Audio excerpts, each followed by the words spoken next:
सहारनपुर नाम के गांव में शारदा नाम के पति पत्नी रहा करते थे। शारदा की उम्र हो गई पर वो बहुत खूबसूरत थी।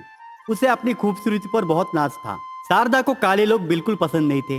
उसके मुताबिक काले लोगों को जिंदा रहना भी बेकार है। वो काले लोगों के साथ बात करना तो छोड़ो, उनका परछाई तक छूना पसंद नहीं करती थी। पर प्रसाद हमेशा टीवी में एक गाना लगाता था, हम काले हैं तो क्या हुआ दिल वाले हैं, हम काले हैं तो क्या हुआ दिल वाले हैं, हम तेरे तेरे तेरे तेरे चाहने वाले हैं, हम काले हैं तो क्या हुआ दिल वाले हैं। वो गाना सुनते ही शारदा को गुस्सा आता था, क्योंकि प्रसाद भी काला था। शारदा अपने पति को बिल्कुल प्यार नहीं करती थी। उसके कालेपन के वजह से वो हमेशा उससे दूर रहती थी। सास ससुर की जोर जबरदस्ती के कारण मजबूरन उन्हें एक बेटा पैदा हुआ। बेटे का नाम रमेश था। रमेश बहुत हैंडसम लड़का था। रमेश हट्टा कट्टा 6 फुट का था। शारदा अपने बेटे की खूबसूरती को देखकर खुश होती थी। उसको हमेशा अपने बेटे की तारीफ करना पसंद था। बेटे का ख्याल बहुत सही तरीके से करती थी। एक दिन शारदा आकर अपने बेटे से, बेटा रमेश, मेरी बात एक ध्यान से सुनना। तुम बहुत सुंदर हो और मैं चाहती हूँ तुम एक महारानी की जैसी लड़की से शादी करो, और वो लड़की इतनी खूबसूरत होनी चाहिए आजू बाजू वाले लोग तुम दोनों की जोड़ी को देखकर जल जल कर मर जाए।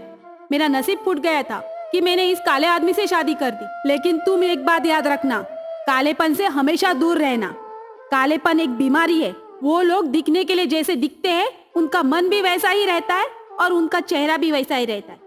गलती से भी काली लड़की से शादी मत करना। माँ की बात सुनकर रमेश को बहुत बुरा लगा और वो अपनी माँ से कहा, माँ तुम कालेपन के बारे में बुराई कर रही हो। हमारे पुराण में श्री कृष्ण खुद सांवले थे ऐसा कहा गया है।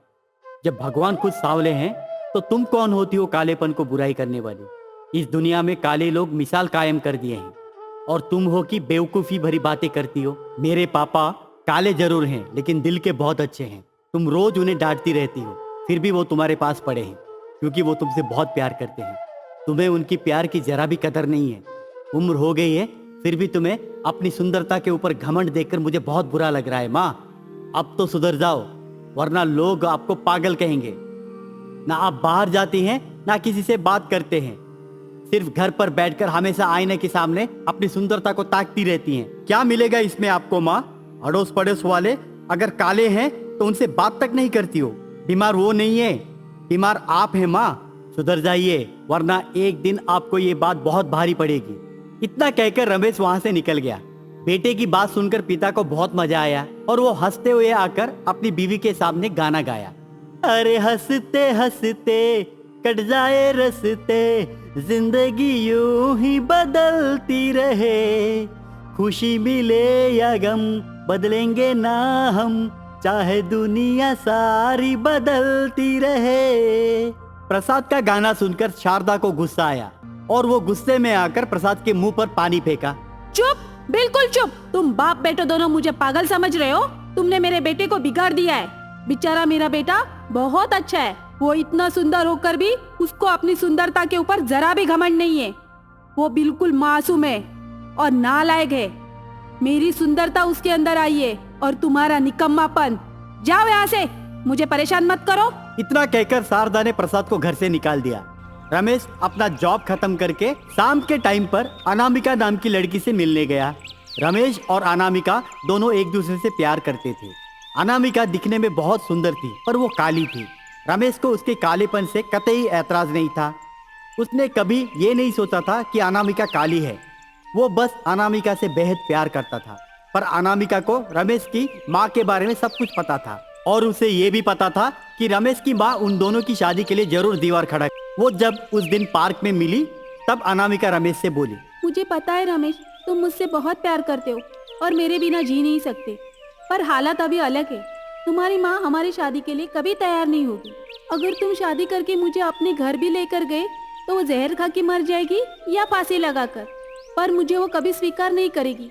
मेरी बात मानो, कोई अच्छी सी लड़की देखकर तुम मुझसे शादी कर लो। मैं किसी और से शादी कर लूंगी। मैं सिर्फ तुम्हारी हूँ और तुम्हारी ही रहूंगी, पर हमारी शादी नहीं हो सकती। मेरी वजह से तुम्हारे घर में झगड़ा हुआ तो मुझे पसंद नहीं है। मैं यकीन के साथ बोल सकती हूँ तुम्हारी माँ शादी के लिए कतई तैयार नहीं होगी। तुम अपना मन बदल लो। शादी तो मैं तुमसे ही करूंगा, चाहे उसके लिए मुझे मेरी माँ को ही क्यों ना छोड़ना पड़े। तुम्हें पता नहीं है अनामिका, मेरी माँ बीमार है। उसको कालेपन से नफरत करने की बीमारी है। उसको सिर्फ सुंदर लोग पसंद है। इंसान के मन के अंदर जो है उसे वो कभी नहीं देखती है। मेरे पापा इतने अच्छे हैं, कितना प्यार करते हैं मेरी माँ से। आज तक उसने मेरे पापा को एक बार भी प्यार से बात नहीं की, हमेशा डांटती रहती है। उन्हें एक कीड़े मकोड़े की तरह देखती है। मैं मेरी माँ से बिल्कुल प्यार नहीं करता। तुम्हारे लिए मैं अपना घर भी छोड़ने के लिए तैयार हूँ। तब अनामिका रमेश से बोली, यह गलत बात है रमेश। मेरे लिए तुम अपनी माँ को छोड़ना मुझे पसंद नहीं है। मैं तुम्हें त्याग सकती हूँ, पर तुम्हें गलत करने से नहीं देख सकती। माँ जैसी भी हो, माँ होती है। वह तुमसे बहुत प्यार करती है। ऐसे नहीं बोलते। मेरी बात मानो और किसी लड़की से शादी कर लो। हम दोनों शादी करेंगे तो वो कभी नहीं मानेगी। इतना कहकर अनामिका वहां से निकल गई। अनामिका जाने के बाद रमेश सोच में पड़ गया। अब अनामिका धीरे धीरे रमेश को अलग करने की कोशिश में लगी रही। उसने अब रमेश से मिलना भी बंद कर दी, फोन उठाना भी बंद कर दी। रमेश अनामिका के प्यार में पागल हो गया। उसे अब करना क्या है समझ में नहीं आया। वो पागलों की तरह दाढ़ी बढ़ाकर दर दर भटकने लगा। एक दिन वो चलते हुए जंगल की ओर निकल पड़ा। जंगल में उसे एक साधु दिखाई दिया और वो साधु से अपने दिल की बात बताया। साधु सब सुनने के बाद जोर जोर से हंसा और हंसते हुए रमेश से कहा, बेटा रमेश, तुम सच बोल रहे हो। सुंदरता एक बीमारी है और उस बीमारी से झेलने के लिए बहुत तकलीफें उठाना होता है। एक बार सुंदरता की बीमारी किसी को लग गई, वो मरते दम तक नहीं मिटेगी। तुम फिक्र मत करो, मैं तुम्हें एक जादुई मेकअप किट दे रहा हूँ। ये तुम ले जाकर अपनी प्रेमिका को दो। याद रखना, उसे ये बोलना कि ये सूरज उगने से पहले लगाना होगा। सूरज उगने से पहले लगाएगी तो उसका कालापन गोरेपन में बदल जाएगा और उसका असर रात के ठीक 9 बजे तक रहेगा। लेकिन उस मेकअप किट को तुम दोनों के अलावा अगर कोई देखेगा, उसकी शक्ति हमेशा के लिए गायब हो जाएगी। जाओ, तथास्तु। रमेश भागते हुए अनामिका के पास गया और घटी सारी बातें बताया और वो अनामिका को जादुई मेकअप किट दिया। जैसे साधु ने कहा वैसे ही अनामिका शादी के दिन सूरज उगने से पहले उस मेकअप किट का इस्तेमाल किया और खुद आईने के सामने खड़ा होकर देखा तो अचंभा हो गई। बहुत सुंदर लगने लगी वो। रमेश और अनामिका की शादी धोखे से हो गई। अनामिका की सुंदरता को देखकर शारदा झूम उठी। उसकी गोरेपन की तारीफ करती रही। उसे अपनी बहू बहुत पसंद आई। वो दिन भर अपनी बहू के चेहरे की ओर देखती रही और उसकी तारीफ करती रही। सासू माँ की तारीफें सुनकर अनामिका पक जाती थी। कभी कभी उसे लगता था कि वो सच बता देगी, पर सच बताने के लिए हिम्मत नहीं होती थी। दिन बीतते गए। रोज शाम को 9 बजे से पहले वो अपने कमरे में चली जाती थी। ये बात शारदा को पसंद नहीं आई। शारदा को रात के 12 बजे तक नींद नहीं आती थी, तो उसके साथ गप्पे लगाने के लिए कोई नहीं था। वो अपने पति प्रसाद से बात नहीं करती थी और उसका बेटा उससे ठीक से बात नहीं करता था। अब वो बहुत बोर हो रही थी। उसे किसी भी कीमत पर बहू को 11 बजे तक रोकना था। एक दिन ऐसे ही 9 बजने से पहले अनामिका कमरे के अंदर जब चली गई तो शारदा को बोर लगने के कारण अनामिका के कमरे का दरवाजा खोला। दरवाजा खोलते ही जब उसने अनामिका का असली रूप देखा, वो चिल्लाते हुए बाहर निकल आई और जोर जोर से रोने लगी। तब वहां पर प्रसाद आया। क्या हुआ श्रीमती, क्यों इतना चिल्ला रही हो? कोई काला आदमी तुमने देख लिया क्या? बताओ क्या हुआ? गाना गाते हुए अपनी बीवी से उसने पूछा। अरे वो हमारी बहू काली निकली। उसका गोरापन सच नहीं था। उसने हमारे साथ धोखा किया है। उसने हमारे बेटे के साथ धोखे से शादी की। अब भी कि अभी उसे घर से निकाल दूंगी। प्रसाद जब अनामिका को देखा उसे बहुत पसंद आया और वो अनामिका के पास जाकर उसे आशीर्वाद दिया। अरे कलमुही, जिंदगी भर तो तूने मुझे ताना दे देकर मारा। अब बेचारी मेरी बहू के साथ अगर लड़ेगी तो मैं तुझे नहीं छोड़ूंगा। बहू काली है पर दिखने में कितना सुंदर है। तेरी कालेपन की बीमारी से तूने सबको मार दिया है। इस घर से बहू कभी नहीं जाएगी। अगर तू जाना चाहती है तो दफा हो जा घर से। अनामिका ससुर के पास आकर घटी सारी बात बताई। साधु के कहे मुताबिक अब वो जादुई मेकअप किट की शक्ति हमेशा के लिए गायब हो गई। अनामिका अब अपने असली रूप में उस घर में रहती थी। शारदा खाना पीना सब छोड़ दी। अनामिका के हाथों से बनाया हुआ खाना तक छूना उसे पाप लगता था। वो दिन रात भूखी प्यासी अपने कमरे में पड़ी रही। अनामिका उसको बहुत समझाने की कोशिश की, पर वो समझने के लिए तैयार नहीं हुई। रमेश भी उसको समझाने की कोशिश किया, पर बेटे से बात करना तक उसने पाप समझा। बिना खाए बिना पिए जब वो अपने कमरे में पड़ी रही तो कुछ दिन के बाद वो बीमार पड़ गई। वो बिस्तर पकड़ ली।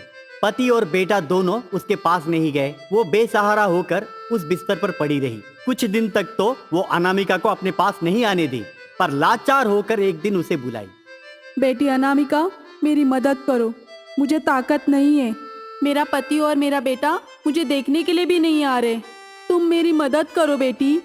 वो बात सुनकर अनामिका खुश हुई और अपने सास की सेवा खूब की और कुछ ही दिनों में सास ठीक हो गई। तब जाकर शारदा को एहसास हुआ कि कालेपन या गोरेपन से कुछ नहीं होता है, दिल साफ होना चाहिए। उसने अपने पति से माफी मांगी और बेटे से भी माफी मांगी और आखिर में जाकर अनामिका को भी गले लगाई। उस दिन के बाद उनके घर में खुशहाली ही खुशहाली थी। रायरंगपुर नाम के गांव में शारदा प्रसाद नाम के पति पत्नी रहा करते थे। वो मंदिर के बाहर फूल बेचा करते थे। बेचारे पति पत्नी दोनों मेहनत करके घर चलाते थे। उनका इकलौता बेटा रमेश मगर बहुत आलसी था। काम का नाम लेते ही वो पलंग से उठता नहीं था। दोपहर के 12 बजे तक सोता था। 12 बजे उठकर चाय पानी नाश्ता करके फिर से सो जाता था। फिर शाम को उठकर दोस्तों के साथ देर रात तक आवारागर्दी करके घूमता था। उसका लक्षण देखकर माँ बाप दोनों परेशान होते थे। बाप अपने बेटे से बहुत प्यार करता था, इसलिए वो अपनी पत्नी को बेटे को डांटने के लिए मना करता था। बहुत पूजा पाठ करने के बाद आखिर में जाकर ये लड़का पैदा हुआ, इसलिए हद से ज्यादा प्यार करता था। लेकिन शारदा को बेटे के ऊपर बहुत गुस्सा आता था। उसके बेटे की उम्र के लड़के कामकाज करके घर बसा लिए, जिंदगी में क्या करेगा उसका कोई लक्ष्य भी नहीं था। ये बात लेकर माँ को बहुत गुस्सा आ रहा था। वो सोए हुए अपने बेटे को उठाकर डंडे से खूब पीटा और मार मार कर बेटे को उठाती है और गुस्से में बोलती है, नालायक, शर्म नहीं आती? दोपहर के 12 बजे तक सो रहा है। तेरी उम्र के लड़के देख, काम धंधा करके घर चला रहे और तू है कि पलंग पे टांग फैला के सोया है। शर्म नहीं आती? तुम्हारे पिताजी बूढ़े हो गए, फिर भी वो मेहनत कर रहे। उनकी वजह से ही तू बिगड़ गया है। वो अगर तुझे सर पे चढ़ा के नहीं रखते तो ये नौबत ही नहीं आती। आज के बाद तू दोपहर के 12 बजे तक सोते हुए दिखाई दिया तो तुझे धक्के मार के घर से निकाल दूंगी। चल उठ, काम पे चल। रमेश माँ की बात को मजाक में उड़ा दिया और वो हंसते हुए बोला, अरे ओ माँ, तुम मारती हो तो मुझे गुदगुदी होती है और तुम डराती हो तो मुझे लगता है कि तुम मुझसे प्यार करती हो। क्यों बेकार में अपना दिमाग खराब कर रही हो? तुम चाहे लाख मुझे मना लो, मैं तो सुधरने वाला नहीं हूँ। तू डांट डांट के थक जाएगी पर मुझ में कोई बदलाव नहीं आएगा। मुझे भाग दौड़ भरी जिंदगी पसंद नहीं है माँ। मैं तेज दौड़ सकता हूँ और मुझे इस दुनिया में सबसे तेज भागना है और मुझे सबको हराना है। तुम मुझे कभी समझ नहीं पाओगी माँ। जाओ, मुझे परेशान मत करो, मैं सोता हूँ। मैं सपने में खुद को दौड़ते हुए देखकर बहुत प्रसन्न होता हूँ।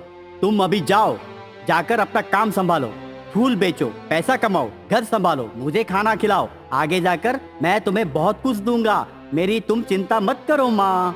बेटे की बात सुनकर उसे बहुत बुरा लगा और सोचते हुए काम पर गई। काम पर जाकर अपने पति से सब कुछ बताई।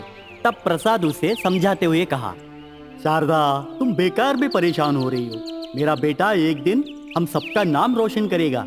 उसमें बहुत कुछ जुनून छुपा है, पर उस जुनून को बाहर निकालने वाला चाहिए। मुझे लगता है उसकी शादी किसी अच्छी लड़की से कर देना चाहिए। शादी करेगा तो वो सुधर जाएगा। बीवी आकर अच्छे अच्छे को बदल दिया है तो ये क्या चीज है? शादी से पहले मैं भी तो ऐसा ही था, निकम्मा और नालायक था। पर तुमसे शादी करने के बाद मैं पूरी तरह से बदल गया हूँ ना। वो भी बदल जाएगा, वो बिल्कुल मेरे ऊपर गया है। अब तुम चिंता छोड़ो, काम में लग जाओ। शारदा को प्रसाद की बात पसंद और वो अगले ही दिन से लड़की ढूंढने में लग गई। शारदा और प्रसाद दोनों मार्केट में बहुत अच्छा नाम कमाए। वो फूल बेचने के साथ साथ लोक कल्याण के काम में भी लगे रहते थे। जरूरतमंद लोगों को मदद करते थे। ऐसा नहीं कि वो बहुत पैसे वाले थे, पर दिल के बहुत अच्छे थे। महीने में एक बार अन्नदान रखना और गरीब लोगों को खाना खिलाना और जरूरतमंद लोगों को पैसा देना, गरीब बच्चों को पढ़ाना, ऐसे कई अच्छे काम वो दोनों पति पत्नी करते थे। इसके लिए उस गांव में उनका बहुत इज्जत था। एक दिन शारदा की नजर सामने की दुकान वाले रघुवीर की बेटी अनामिका के ऊपर गिरी। वो बहुत सुंदर, सुशील और ठीक उन्हीं की तरह दयालु भी थी। पूजा पाठ करना, मंदिर में साफ सफाई के काम में हाथ बटाना, ये सब दिल से करती थी। शारदा को अनामिका भाग गई तो वो जाकर रघुवीर के पास पहुंच गई। रघुवीर से शारदा पूछी, भाई साहब, आप बुरा ना मानेंगे तो आपसे एक बात पूछूं? सवाल पूछने के लिए बुरा मानने की क्या जरूरत है बहन? बेझिझक पूछो। मुझे आपकी बेटी पसंद आ गई है। क्या आप उसके लिए रिश्ता देख रहे? नहीं बहन, अब तक तो मेरे दिमाग में ये ख्याल नहीं आया और तुमने मेरे दिमाग में ये ख्याल अब भर दिया। जरूर सोचूंगा। अगर आप बुरा ना मानेंगे तो आपकी बेटी हमारे घर आ सकती है क्या? मेरा मतलब है, मेरा बेटा रमेश है, क्या उसके साथ आपकी बेटी की शादी करवाएंगे? हमें दहेज में कुछ भी नहीं चाहिए, बस आपकी बेटी विदा कर दीजिए। बहू के जैसा नहीं देखूंगी, बेटी के जैसा देखूंगी उसे। बहन, आप मेरे मुंह की बात निकाल दिए। मैं खुद आपसे पूछने वाला था कि आपका बेटा मेरी बेटी से शादी करेगा क्या। ये बहुत अच्छी बात है कि आप जैसे अच्छे लोगों के घर मेरी बेटी जाएगी तो वो सदा खुश रहेगी। ये बात सुनकर शारदा खुशी से झूम उठी और वो अपने पति के पास जाकर सारी बात बताई। प्रसाद भी खुश हुआ। रमेश के पास जाकर जब रिश्ते के बारे में बताए तो पहले पहले तो उसने मना कर दिया, पर बाद में अनामिका का नाम सुनते ही वो हाँ बोल दिया, क्योंकि वो अनामिका को बचपन से पसंद करता था। वो कभी सपने में भी नहीं सोचा था कि उसके जैसे निकम्मे के साथ अनामिका कभी शादी करेगी। रमेश और अनामिका की शादी धूमधाम से हुई। अब अनामिका को रमेश के बारे में सब कुछ पता था। वो आलसी और निकम्मा ये बात भी उसे मालूम था, इसलिए अनामिका ने उसे बदलने के लिए एक चाल चलाया। शादी होने के अगले दिन ही वो अपनी सासू माँ के पास जाकर बोली, सासू माँ, मैं आपसे बात कर सकती हूँ क्या? बोलो बेटी, क्या बोलना चाहती हो? मैं जो भी बात करूँगी आप गुस्सा मत कीजिए, क्योंकि मैं जो भी कर रही हूँ उसमें हम सबकी भलाई है। मुझे पता है रमेश मुझसे बहुत प्यार करता है और मैं भी उसे बहुत पसंद करती हूँ। बचपन से ही रमेश मुझे बहुत पसंद करता था, यह बात मुझे मालूम थी और मैं भी उसे बहुत प्यार करती हूँ, पर हम दोनों में कभी बात नहीं हुई। रमेश बहुत ही अच्छा इंसान है, पर उसके अंदर क्या हुनर है उसको खुद को नहीं मालूम है। जब तक वो अपने पैरों पे खड़ा नहीं होगा तब तक मैं उसे अपने पास नहीं आने दूंगी। मतलब आप समझ गई ना? किसी भी इंसान को बदलना है तो यही तरकीब काम आता है। रमेश को घर में दिन भर सोते हुए देखकर मुझे बहुत बुरा लगता है। अब मैं उसे बदलूंगी और दुनिया के सामने सर उठाकर जीने के लिए दिशा दिखाऊंगी। अनामिका की बात सुनकर शारदा भी खुश हुई और वो उससे बोली, बेटी, तुम एकदम से ठीक बोल रही हो। उस नालायक को बदलने के लिए हमें नालायक बनना होगा और तुमने सही दिशा को चुना है। प्यार और मोह से बढ़कर खिंचाव कुछ नहीं होता इस दुनिया में। उसके आड़ में आकर हम औरतें कुछ भी हासिल कर सकती है। जब तक वो सुधर ना जाए तुम उसको अपने करीब मत आने देना, इसमें मैं तुम्हारा साथ दूंगा। रमेश अनामिका के पास जाने के लिए तड़पता है, पर अनामिका उसे छूने भी नहीं देती है। अगर रमेश जाकर उसे छूता भी है तो गुस्सा करती है और मुंह फुलाकर बैठ जाती है, नहीं तो जोर जोर से रोती है। उसका रोना देखकर आजू बाजू वाले सब लोग भागकर आ जाते थे। रमेश ने ये ठान लिया कि उससे छूने से अच्छा चुपचाप बैठे रहो, वही भला है। वो उसे छूता भी नहीं था, लेकिन एक दिन वो अपने आप को कंट्रोल नहीं कर पाया और जाकर अनामिका से बोला, अनामिका, तुम सच बताओ, क्या तुम्हारी जिंदगी में और कोई लड़का है या फिर तुम मुझे पसंद नहीं करती हो, या हमारी शादी जोर जबरदस्ती से की गई है? तुम मुझे अपने पास आने नहीं देने का कारण क्या है? कोई भी लड़की अपने पति को अपने पास नहीं आने देती है तो उसकी वजह तो दो होता है। एक वजह ये हो सकता है कि वो किसी से प्यार करती है, वरना वो अपने मायके वालों को भूल नहीं पाती। आज अगर तुम मुझे कारण नहीं बताओगे तो मैं तुम्हें हमेशा के लिए छोड़कर चला जाऊंगा। अनामिका अब बुरी तरह से फंस गई और वो रमेश के सामने सच बताई। ऐसी कोई बात नहीं है जी, मेरी जिंदगी में और कोई लड़का नहीं है। मैं बचपन से ही आपसे प्यार करती हूँ, मैं आपसे ही प्यार करती हूँ, लेकिन आपकी आदतों और हरकतों से नहीं। मुझे निकम्मे लोग बिल्कुल भी पसंद नहीं है। सुबह सुबह उठकर अपने काम पे जाने वाले लोग, अपने लक्ष्य के ऊपर ध्यान देने वाले लोग ही मुझे पसंद है। आप इतने हट्टे कट्टे हो, आपको इस तरह से निकम्मों की तरह देखकर मुझे बुरा लगता है। मैं सुबह में 3 बजे उठती हूँ, नहा धोकर मंदिर की साफ सफाई करती हूँ और अपने पिता की सेवा में लग जाती हूँ, क्योंकि वही मेरा काम है। शादी होने के बाद भी मैं रोज अपने पिताजी के दुकान पे जाकर उनकी मदद करती हूँ। आप क्या चाहते हैं वो मुझे बताइए। जब तक आप अपने पैरों पे खड़े नहीं होंगे तब तक मैं आपको अपने पास नहीं आने दूंगी, ये मेरा वादा रहा। रमेश को अब पूरी बात समझ में आ गई और वो अगले ही दिन से अनामिका के साथ सुबह 3 बजे उठने लगा और सुबह उठकर वो भाग दौड़ करने लगा। उसके साथ साथ अनामिका भी उसके साथ जॉगिंग करने लगी। देखते ही देखते कुछ ही दिनों में उसको मालूम पड़ा कि वो तेज रफ्तार भाग सकता है। उसके अंदर भागने की कला बहुत ज्यादा है, पर वो उस कला को कभी समझ नहीं पाया। अनामिका रोज उसके साथ मैदान जाती थी और उसे भागते हुए देखकर वीडियो निकालती थी। 200 मीटर वो सिर्फ 6 सेकंड में भाग लेता था। वो देखकर अनामिका चौंक गई और वो जिस वीडियो को निकाली उस वीडियो को यूट्यूब में छोड़ दी और वो वीडियो कुछ ही दिनों में पॉपुलर हो गया। स्पोर्ट्स क्लब वाले भागते हुए रमेश के पास आ गए और उसे अगले ओलंपिक्स की तैयारी के लिए स्पॉन्सरशिप देने के लिए भी तैयार हुए। देखते ही देखते रमेश अपने उस हुनर से दुनिया भर में मशहूर हो गया और उसे स्पोर्ट्स कोटा के तहत पुलिस की नौकरी भी मिल गई। अनामिका बहुत खुश हुई। वर्दी पहनकर वो जब घर पर आया, माँ बाप दोनों की आंखों में से आंसू निकले और अनामिका जाकर उसके पैरों में गिरी। रमेश तब अनामिका को उठाकर गले लगाया और मुस्कुराते हुए कहा, पगली, तुम्हारी जगह मेरे चरणों में नहीं बल्कि दिल में है। अगर तुम नहीं होती तो आज मैं कुछ भी नहीं हूँ। अब तो मुझे अपना लो। इतना कहने के बाद अनामिका रमेश को जोर से गले लगाई और उनके सांसारिक जीवन में सुधार आया। उस दिन के बाद वो हंसी खुशी रहने लगे और आने वाले ओलंपिक्स में रमेश ने एथलीट में भाग लिया और देश के लिए गोल्ड मेडल जीता और देश का नाम रोशन किया।